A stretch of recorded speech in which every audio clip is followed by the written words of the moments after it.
What's up, guys? Welcome back to the channel. Today I'm going to be talking about these 5 horrible gaming mice. Actually, I shouldn't say that. Some of them are horrible and some are much less horrible than others. However, they are all in the price range of less than $10 on Amazon as of now. I'm checking out 5 gaming mice under $10 each, and I'm going to see which ones are shit and which ones are actually worth buying, perhaps. Now, first off, why would you even buy a $10 gaming mouse? Well, for one, let's say you're just on an extremely tight budget. That might be the only option you have. Or maybe it's not necessarily for you, but a gift for a loved one, a spouse, child, friend, who is kind of into gaming, but not really enough to warrant buying like a $50 gaming mouse, for example. That could be a possibility. Or maybe you're just looking for a reliable backup. Well, I don't want to say reliable, but maybe you're just looking for a backup mouse in case your daily driver, shit hits the fan or whatever, and you just need a backup right away. Then maybe you'll look into something like this. By the way, these are all the top-rated,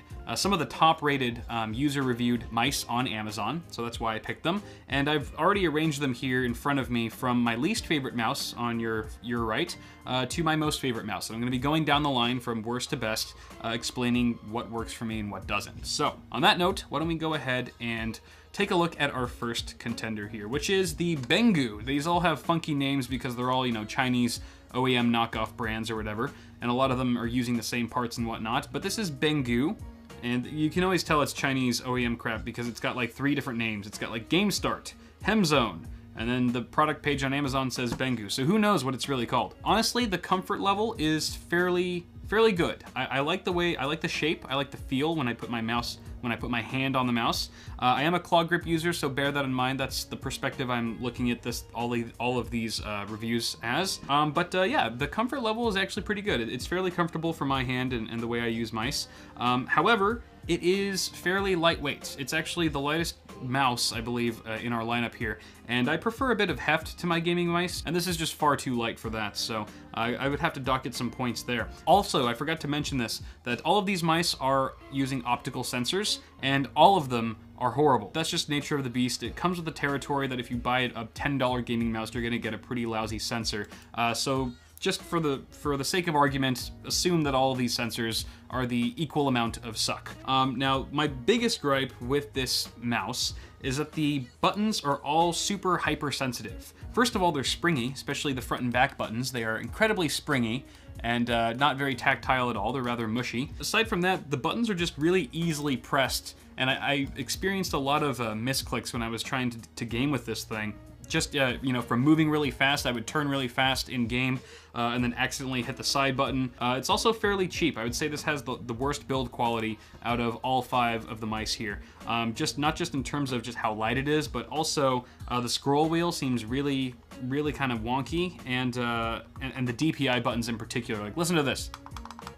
Is there even anything in this mouse? It's just completely hollow. It's just like hollow plastic clicking. Yeah, so it doesn't sound very good, not very satisfying to click, too sensitive on the buttons pretty much everywhere. However, it's comfortable. That's the one redeeming quality. However, I still would not recommend it, even for $10. Let's move on to the next mouse. This one is a Funta. And again, there's like 30 names on here. It also says Zelotes. I think it's just a much wider profile, so it fits your hand a lot differently. It's kind of hard to compare to the Bengoo. However, it is very comfortable. I do like it. There are some gripes though that I have. The side here, the pinky grip is very slippery on this outer side of the mouse. My pinky just kind of tends to slide around on that area, and it's not the best. I wish there was a bit more grip there. And while there is some grip for your thumb, it's kind of got this recessed, these little grooves, and the grooves kind of, I don't know, they kind of like sink into my thumb after a while. They don't feel as comfortable after prolonged periods of time. So I'm not a huge fan of that. The build quality is better than the Bengoo. However, it's still lacking in the buttons. All these side buttons are springy here. The left and right mouse buttons are pretty solid. Just kind of like the nice level of tightness that I like. And also the scroll wheel is much better than the Bengoo. And the scroll click requires a bit of actuation force to actually click in the scroll wheel. I wish it was a bit easier. It does have a DPI button for up to 5500 DPI, which is nice. It's also got a braided cable, a braided USB cable. Actually, all these mice have braided USB cables, surprisingly, except for this one, which is a USB, but it's got kind of a rubber rubber material, and I'll get into that later. So my main gripes with this mouse is that I'm not a fan of the pinky grip that's super slippery on the outside here. And the side buttons and this front button here are very springy and do not feel very good when clicking. However, they are very well placed. I will say that. So this next one is the Zotac or Zotac. I don't know. It's not Zotac. That's not what I said. But okay, we've got some LEDs here that are kind of just cycling through different colors. I don't believe you can change any of them. Just like the Bengu, I didn't mention that. It also has a bunch of funky colors, 7 I believe, that just cycles through. The side grips here, this side grip on the outside is much better than the Afunta, which is a little bit more like kind of a rubberized material. And the inside thumb grip is also nice to rest your thumb on. However, it does feature those same grooves that we saw on the Afunta, which I'm not a fan of again. The buttons are relatively tactile. The scroll wheel, so far this is the best scroll wheel that we've seen. And DPI button is firm, but has a nice click to it. And the issue that I'm having right now is the front and back buttons. The back button is very accessible, but the front one is a little bit out of reach for me. I wish both of these buttons were just moved back, you know, a smidge, a couple centimeters maybe, and that would have been perfect. And I was having some issues with this mouse. Anytime I'd plug it into my to Hotline over here, the system would just blue screen. It just crashed instantly. I finally got it to work by just rebooting and, you know, rolled the dice by sticking this mouse in again, and somehow it didn't crash that time, so I was able to test it out more thoroughly. Also, even though the scroll wheel feels great, in practice, it actually sucks when you're scrolling, you know, through web pages and whatnot. The speed of the scrolling fluctuates like crazy. You'll be going, scrolling a mile a minute, and then all of a sudden you'll just like, it'll get stuck, if you will, and you'll just have to keep scrolling until it, evens out again. So that wasn't really good. This is the only mouse that had an issue with the scroll wheel like that. Next up, we've got the Sodi, and actually on the top of the mouse here it says James Donkey. I don't know. But you can see it's got some nice orange LED accents that are very subtle. It's got a subtle glow on the back end, as well as kind of peeking through the DPI button in the middle, you know, at the same time.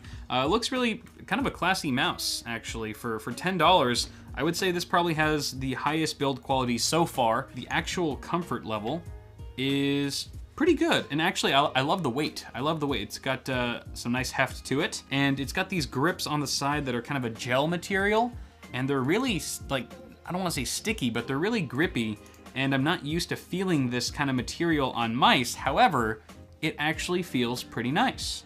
I wouldn't mind using this mouse, just for things. The scroll wheel is also very sturdy. It's not wobbly at all. It's got a nice firm click, and left and right buttons are fairly tight. The side buttons are probably my one complaint here. They're a bit springy, and this does go up to 2000 DPI. I wish it went a little bit more than that. It's also got an on-off switch on the bottom here. Oh, that's just for the LEDs. And again, this is the one mouse that doesn't have a braided cable. Instead, it uses this rubber cable, and it's very strange. I don't know why they used rubber. Maybe it's just to go with the style. However, I think rubber for a cable is not the best because it gets snagged on things easily. There's quite a bit of friction. I'm not a huge fan of that. But overall, this is a very comfortable mouse, and if it wasn't for the crappy sensor, I'd probably even pay more than $10 for it. So that's gonna bring us to our last and my favorite mouse personally, which is the TechNet Raptor.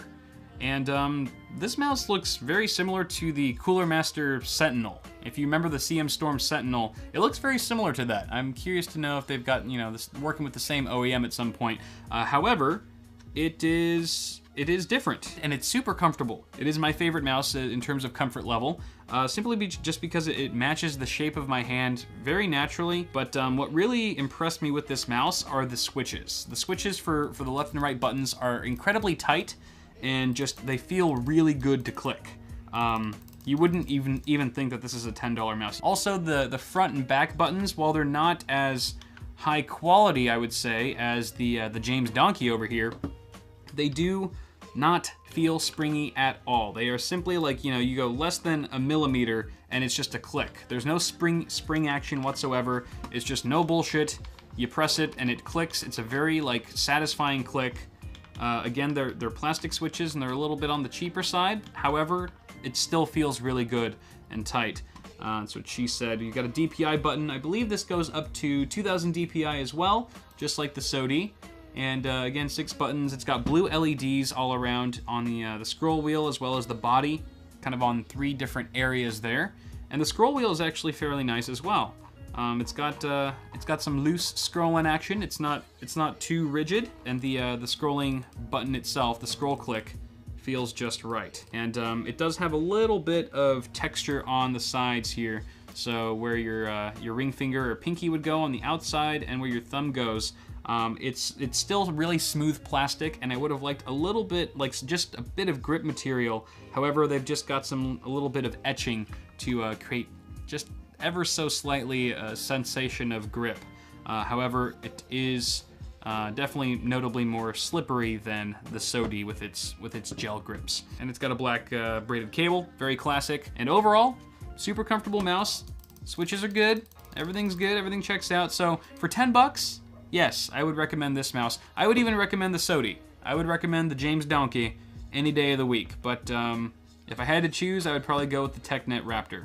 This is by far the best $10 gaming mouse I have ever had the privilege of using. If you guys are interested at all in any of these gaming mice, go ahead and check the description below. I've got links all there. However, be warned, if you pick up any of these 3 mice over here, I am not liable or responsible for any kind of pain that they may cause. I would recommend the James Donkey. Hop on the James Donkey, yo. This mouse kicks ass for 10 bucks as well.